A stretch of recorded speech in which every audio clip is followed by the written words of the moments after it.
근데 이제 우리가 원화가 약세가 되면 과거에 트라우마가 있어서 항상 또 위기가 오는 거 아니냐, 정치적인 이슈까지 겹쳐가지고 한국에 무언가 문제가 있는 거 아니냐, 이렇게 이제 단정적으로 얘기할 수 있거든요. 이번에는 그렇지 않다고 보고 있어요. 원화의 약세의 원인이 생각보다 되게 단순하다. 그래서 그 문제가 바뀐다든지 달라진다라면은 다시 쉽게 원화 약세는 완화되고, 경우에 따라서는 좀 더 지나면 다시 원화 강세 쪽으로 상당 부분 갈 수도 있겠다. 이렇게 생각을 하거든요. 수출 많이 되는데 사실상 수출이 돼봐야 대부분 원 달러를 바꿔서 국내로 들어와야 되는데 이게 안 들어온 부분 있잖아요. 그거는 잠깐 있다. 남는 거는 이제 포트폴리오 금융수지가 문제예요. 금융수지의 문제인데 내국인이 나가는 것과 외국인이 나가는 것, 이 두 가지만 보면 되죠.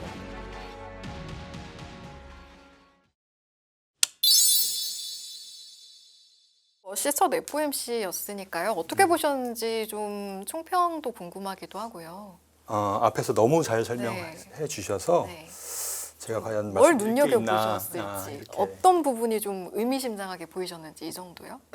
우선은 지금 가장 중요한 주제는 결국엔 인플레이션이잖아요. 인플레이션의 문제를 야기했던 거는 결국에는 이란 미국 전쟁 이슈이고요. 다시 말하면 결국에는 석유 원유가 이제 고공행진을 보인 게 이제 결국에는 지금 이제 아마 그 FOMC의 멤버들이 결국에는 데이터를 보고 의사결정을 한 거고, 점도표도 아마 그거를 데이터를 보고 결정을 했는데 그 데이터는 아마 전쟁 전의 레거시의 데이터일 거라고요. 만일에 워시가 가정입니다. 가정이 어쨌든 친 트럼프라고 가정을 하자고요. 지금 상황에서 가능하면 빨리 금리를 인하하고 싶어해요. 그런다라고 생각하면 어떤 행동을 할까요? 어떤 마음 먹고 어떻게 행동을 할까요? 분명한 거는 혼자 할 수는 없거든요. 그러면 아마도 거기에 있는 멤버들은 굉장히 이제 경제학적, 어떻게 보면 교조주의적 아마 이럴 거라고요. 그렇다면은 과거의 데이터에 되게 의존적일 수밖에 없는 거죠. 그러다 보니까 이번에 얘기한 게 전체적인 TF를 만들어서 인플레이션에 대한 구조를 바꾼다든지, 또는 아무래도 여러 가지 반발이 있을 수 있다 보니까 가능하면은 접촉을 줄인다든지, 짧아졌죠. 오픈을 줄인다든지 이런 형태의 행동을 한 것 같아요. 그래서 저는 그렇게 보고 있는데, 다른 분들은 아무래도 이제 가장 큰 게 뭐냐면 기존의 언어, 기존의 문법과는 다른 모습을 보였기 때문에 시장이 굉장히 충격을 받은 것 같고, 어제 그 이유 때문에 그러니까 이분이 어떻게 보면은 강세론자, 어쩌면 매파라고 얘기하기보다는 그냥 제가 보기에는 다르다. 그거에 대한 충격, 이게 아니었나 생각이 들거든요. 그래서 지금 보기에는 가장 중요한 거는 저는 이제 이란 전쟁이 어떻게 잘 마무리될 건가. 기본적으로는 긍정적으로는 보고 있는데 어떻게 될 것인가가 중요할 것 같고, 저의 개인적인 견해로는 큰 무리 없다라면 다시 유가는 50불대로 가지 않을까 생각이 되고, 그러면 아마 자연스럽게 인플레이션 문제도 이제 해소될 거고, 그러면 11월 중간선거 이전에 금리 인하도 생각해 볼 수 있을 것 같고, 그런 그림이 그려지지 않을까 이렇게 생각이 되거든요. 나아가서 지금 G7 정상회의 때 또 얘기 나오는 게 그동안 4년 이상 지속되었던 우크라이나 러시아 전쟁 이슈도 지금 종전을 위해서 빠르게 이제 진행할 거라고요.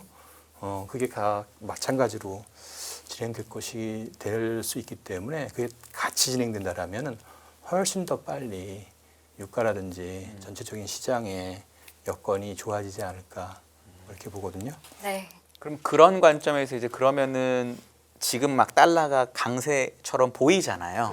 그러면 이제 오늘 갖고 오신 이 원달러 환율이 더 올라가야 되는 건데, 지금 상무님처럼 생각하신다면은 달러 지수 쪽으로 좀 편해지는 거잖아요, 저희가. 그렇게 연결해서 좀 설명해 주시면 어떨까 싶어요. 충분히 얘기할 수 있고요. 이제 우리가 이제 알아야 될 거는 뭐냐면은 달러의 관점에서 이제 얘기를 한다라면은 이제 우리가 알아야 될 거는 지금 달러가 강세, 원 달러가 강세인 이유, 원화 약세인 이유를 네. 먼저 짚어봐야 되는데 원화의 약세의 이유는 지난 한 4분기 정도 때는 그때도 사실 되게 강세였잖아요. 달러 강세였고 원화 약세였는데 그때하고 지금하고 약간 상황이 달라요. 근데 이제 우리가 이렇게 원화가 약세가 되면 과거에 트라우마가 있어서 항상 원화 약세면 또 위기가 오는 거 아니냐 또는 이제 약간은 정치적인 이슈까지 겹쳐가지고 한국에 무언가 문제가 있는 거 아니냐 이렇게 이제 단정적으로 얘기할 수 있거든요. 왜냐하면은 달러라는 게 원 달러라는 게 원화라는 게 어떻게 보면은 하나의 자산이잖아요. 네. 자산이라는 거는 결국에는 어떻게 보면 신용 위험과 어떤 그런 수익률과 이렇게 같이 연결돼서 우리가 얘기할 수 있다고요. 그러니까 원화의 약세를 볼 때 우리가 가장 먼저 생각하는 거는 한국의 부도 위험이나 한국의 크레딧 리스크가 높아지는 거 아니냐 아니면 한국의 시스템 리스크가 좀 생기는 거 아니냐에 대한 걱정. 예, 이게 가장 먼저 우리가 접근해야 될 부분이에요. 그래서 사실 사모님은 그렇지 않다고 보신 것 같던데요, 이번에. 이번에는 그렇지 않다고 보고 네, 있어요. 그렇죠. 제가 2022년도에 나와서 많이 그렇다라고 얘기했죠. 네, 네. 예, 근데 지금은 그렇지 않다라는 거예요. 그래서 지금 접근해야 될 부분들은 원화의 약세의 원인이 생각보다 되게 단순하다. 그래서 그 문제가 바뀐다든지 달라진다라면은 다시 쉽게 원화 약세는 완화되고 경우에 따라서는 좀 더 지나면 뭐 다시 원화 강세 쪽으로 상당 부분 갈 수도 있겠다. 오히려. 예, 이렇게 생각을 하거든요. 네, 예. 알겠습니다. 그런 갖고 오신 차원에서 내용을 하나 좀- 뭐 네, 볼까요? 네, 네. 네네. 우선은 제일 먼저 우리가 많이 저는 뭐 다른 방송에서 한번 발표를 한 적이 있는데 말씀드린 적이 있는데 생각보다 이 점에 대해서 댓글 다시는 분들이 많이 지적하시더라고요. 그러니까 그만큼 좀 과거의 트라우마가 생각보다 많이 있다. 우선 먼저 봐야 될 게 뭐냐면 우리가 어떤 크레딧 리스크 그리고 이제 특히 이제 국가 부도 위험을 생각할 때 가장 쉽게 보는 게 CDS 프리미엄이죠. 예, CDS 프리미엄이 한국의 전체적인 위상이 높아져서도 수 있을 거예요. 그래서 CDS 프리미엄이 뭐 역대 거의 최저 수준이고요. 그리고 특히 또 최근에 3개월간 보면은 주요 선진국 중에서 가장 많이 하락한 나라예요.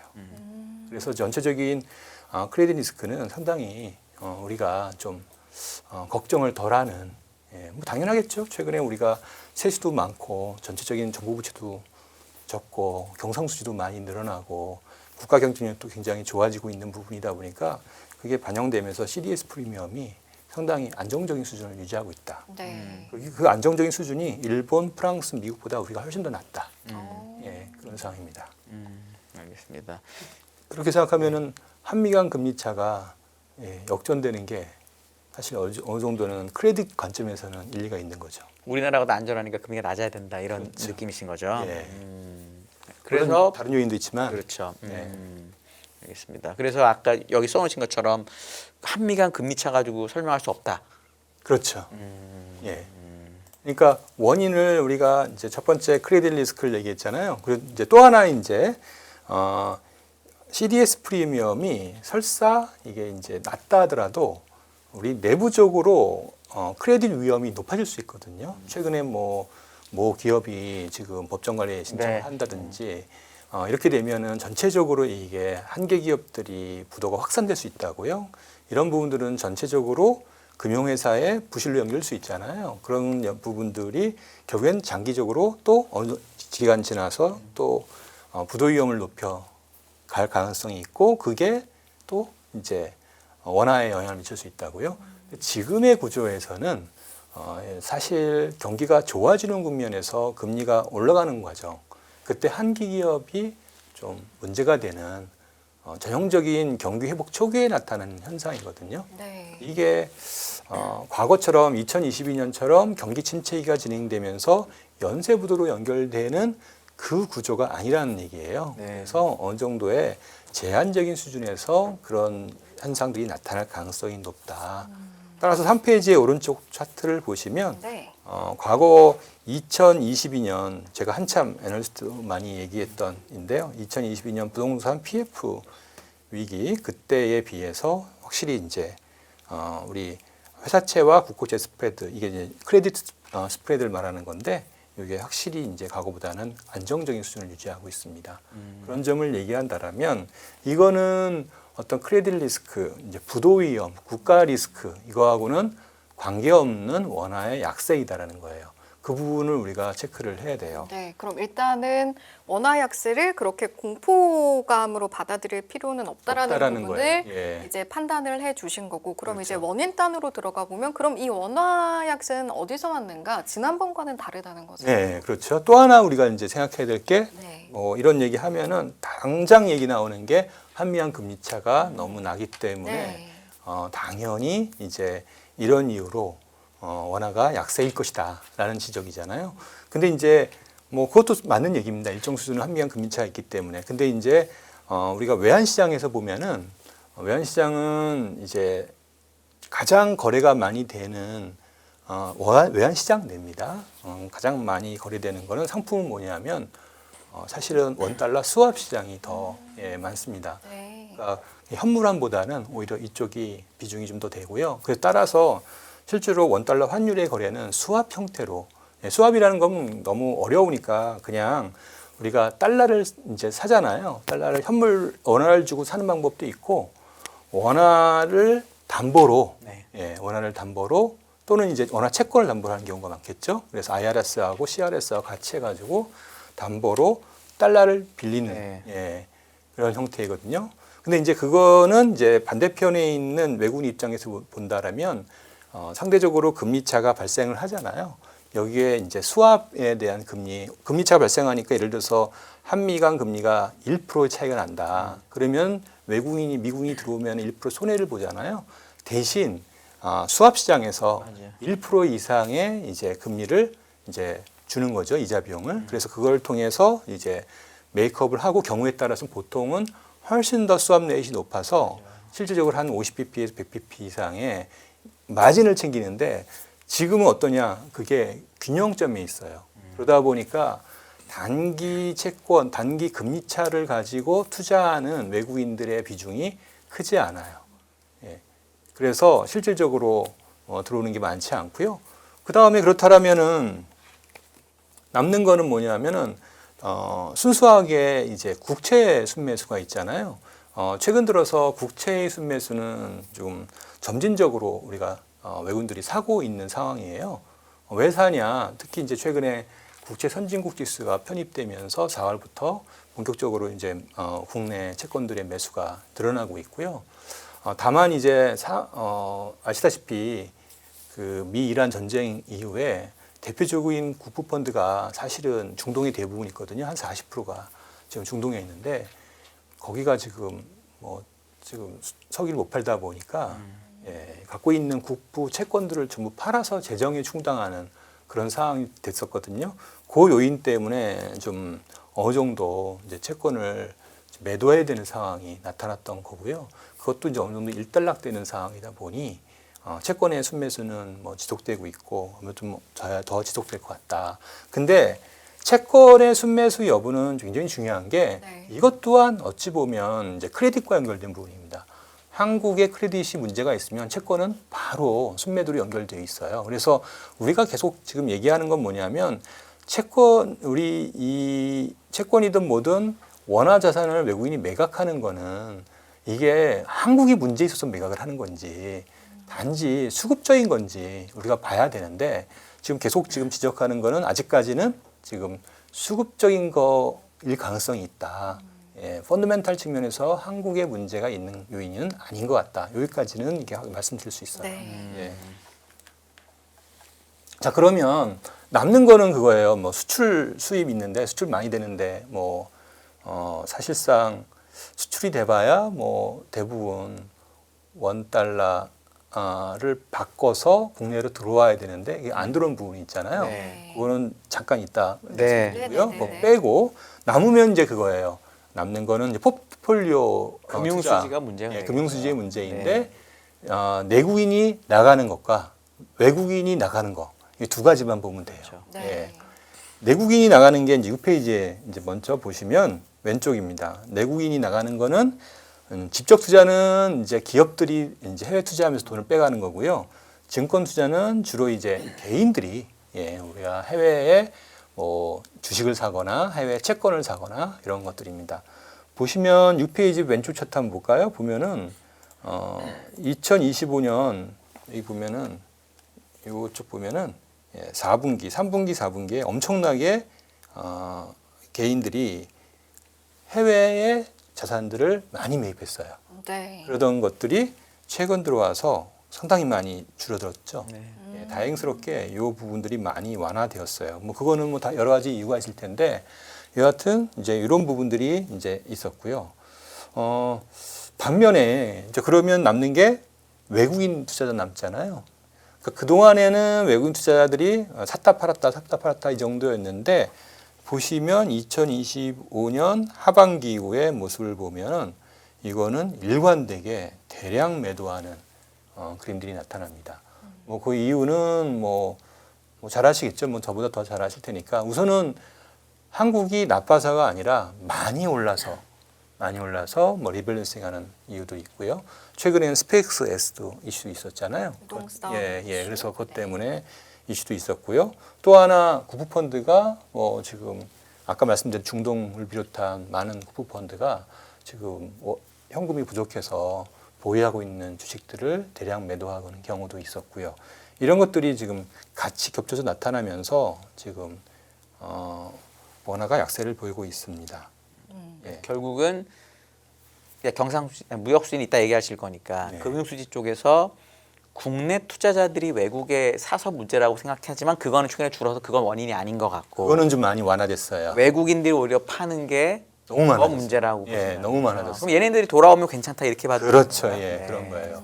알겠습니다. 얘네들 어떻게 하면 돌아올까요? 그러면은 잠깐만요. 딴 게 있죠. 하나만 더 얘기 드릴게요. 하나만 더 있군요. 네네. 8페이지에 잠깐 볼까요? 8페이지에 네네. 오른쪽 차트 보면은 어느 정도 많이 파는지 한번 보자고요. 그러니까 역대 지금처럼 파는 거는 역대 정말 그렇죠, 최대이거든요. 수출이. 근데 이게 지금 파는 규모가 뭐 경상수지 수준보다도 더 많이 팔고 네. 있어요. 그러니까 경상수지가 설사 다 들어온다 하더라도 지금의 플로우상 이 정도로 팔게 되면 원달러 약세는 피할 수 없다. 네.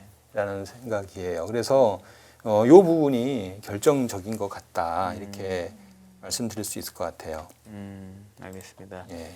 그 아까 얘기하신 것처럼 그 수출하고 이런 부분이 많이 되는데도 안 된다는 건 결국 그 수출을 이길 정도로 많이 팔아서 그렇다 이렇게 설명하신 거죠. 두 가지인 거죠. 네. 수출이 자금이 잠깐 이거 말씀드린 건 9페이지 잠깐 말씀드릴게요. 왼쪽 차트 보시면 그러니까 수출을 해서 옛날처럼 수출을 하면 무조건 원화로 바꿔서 갖고 있는 게 아니라 이제 대부분 다 우리나라는 글로벌 기업이기 때문에 국내에 돈을 써야 할 이유가 있을 때만 달러를 원화로 바꾼다고요.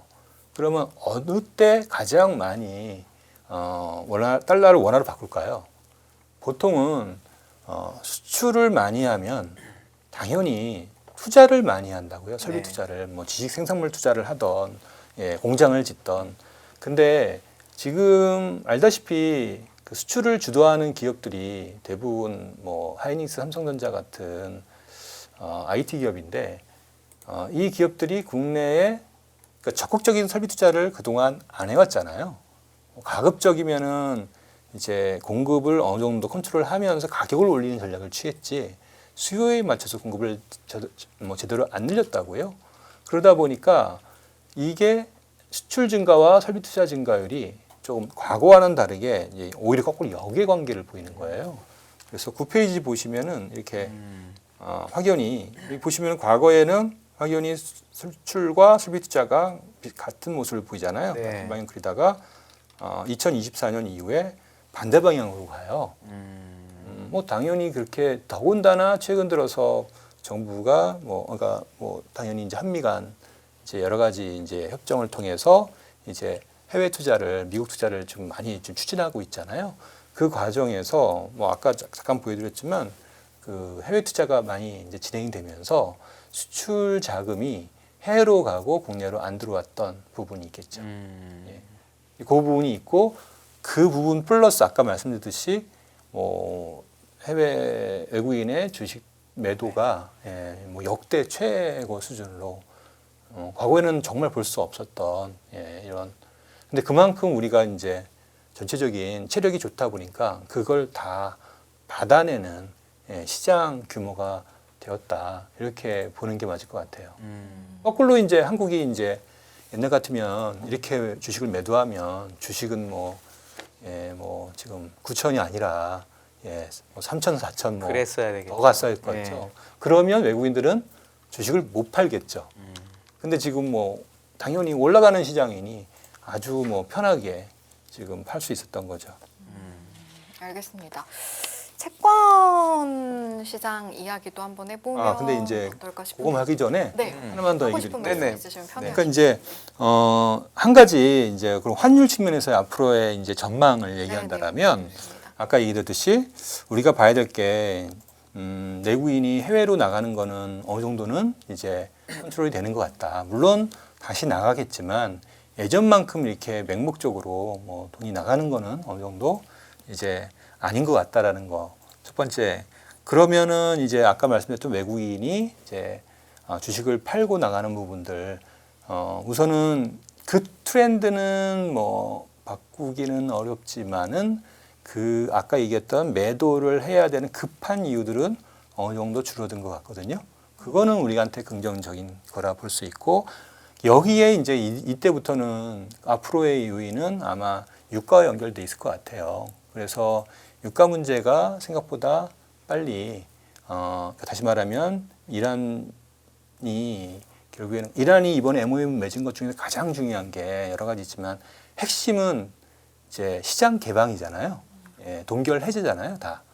그러니까 그러면은 이제 그 스스로가 본격적으로 사실 원유를 생산할 수 있는 거고 네.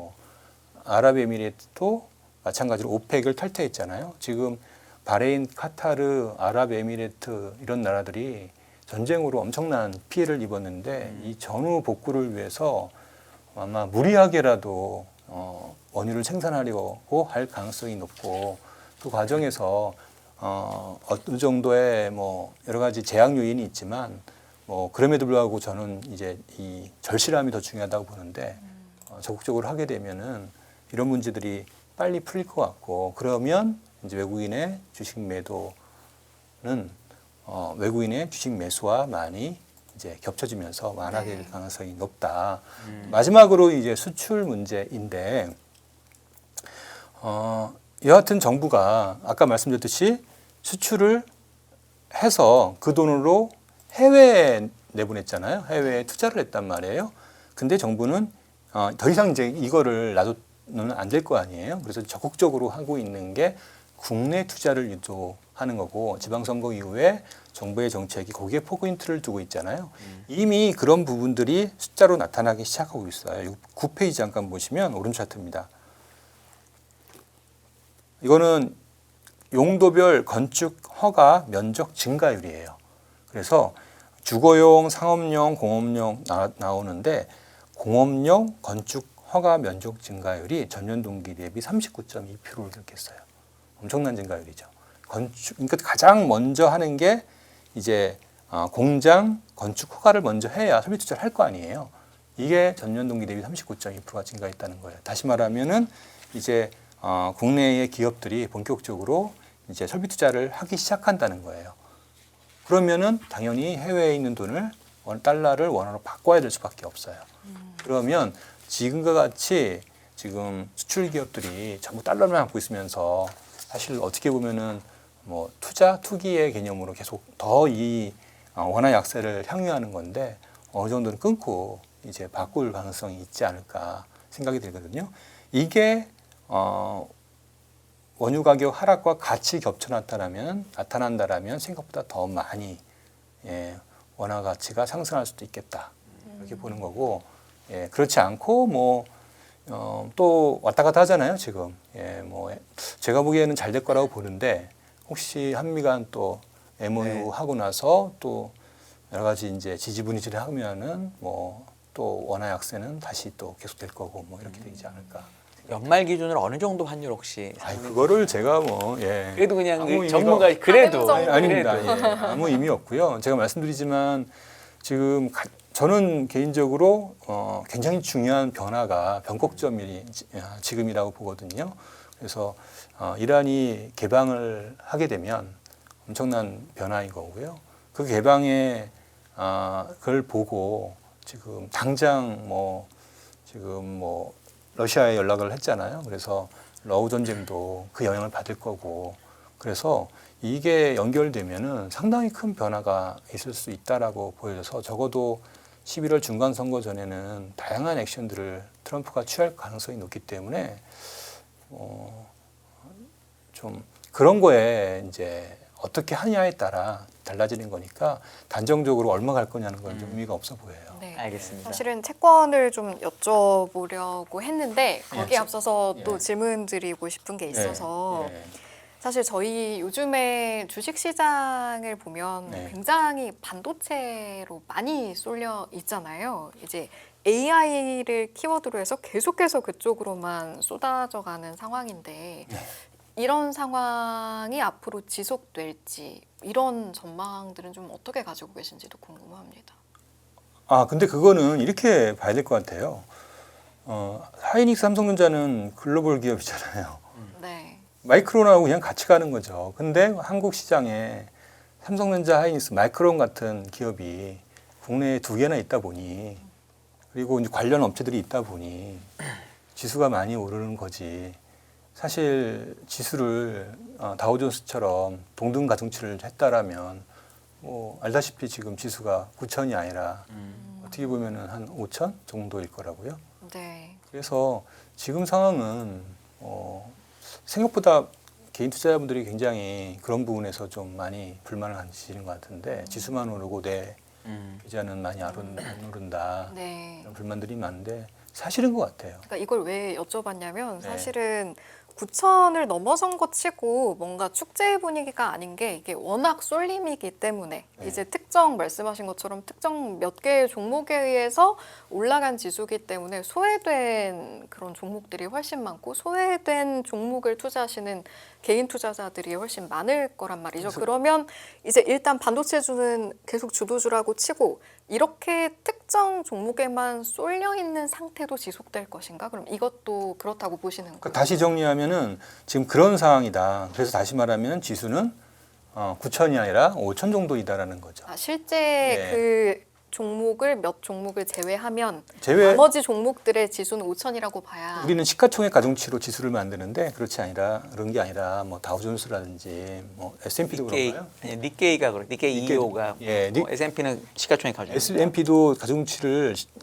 시가총액이 아닌 S&P가 있다더라고요. 동일 가중을 따로 만들긴 합니다. 예, 네, 그러니까 네. 이제 그런 형태로 만든다라면 우리는 뭐 한 5천 정도 될 것 같아요. 그래서 지금 굉장히 어떻게 보면 약세장 아닌가, 연초 이후에 그런 상황이다라고 보여지고 그 문제는 아까 얘기 드렸던 여러 가지 이제 가장 중요한 게 우리 외국인 투자가들이 많이 나간 거고 그 과정에서 돈이 이제 빠지니까 어쩔 수 없이 이제 한쪽에 쏠릴 수밖에 없는 건데 만일에 이제 외국인들이 적극적으로 이제 들어오기 시작하고 그게 삼성전자인수로 들어온다라면 당연히 반대 계정인 개인들은 팔고 나갈 거고 팔고 그걸 다시 이제 나머지 그 주변주를 사게 될 거 아니에요. 그렇게 되고 더군다나 아까 얘기 들었듯이 만약에 이런 문제가 빨리 해결되고 그러면 전반적으로 이제 금리의 안정화 기조로 간다라면 돈은 당연히 이제 우리 같은 이머징 마켓에 들어올 거고 그러면 이런 문제는 자연스럽게 풀릴 것 같거든요. 네. 예. 그래서 다 연결돼 있는 부분이다 보니까 그거를 좀 단정적으로 이렇게 된다라기보다는 네. 지금 다 연결된 일종의 톱니바퀴처럼 돼 있는 부분이어서 하나가 이렇게 풀리면 이게 쭉 연결돼서 이렇게 될 것 같다. 오늘 저는 개인적으로는 캐비너 씨가 이렇게 나오지 않을 거라고 기대했거든요. 네. 만일에 오늘 캐비너 씨가 시장의 기대처럼 기대에 부응하는 행동을 했다라면 그래서 파월처럼 중립을 하고 코멘트를 굉장히 긍정적으로 얘기했다라면 아마 시장은 되게 확산 형태로 갔을 거예요. 근데 이제 그러다 보니까 또 이제 집중화되는 현상이 나타난 게 아닌가 네. 생각이 들어요. 네. 알겠습니다. 여기까지 듣고 2부 마무리하겠습니다. 오늘 2부는 서영수 SK증권 상무님과 함께했습니다. 잘 들었습니다. 감사합니다.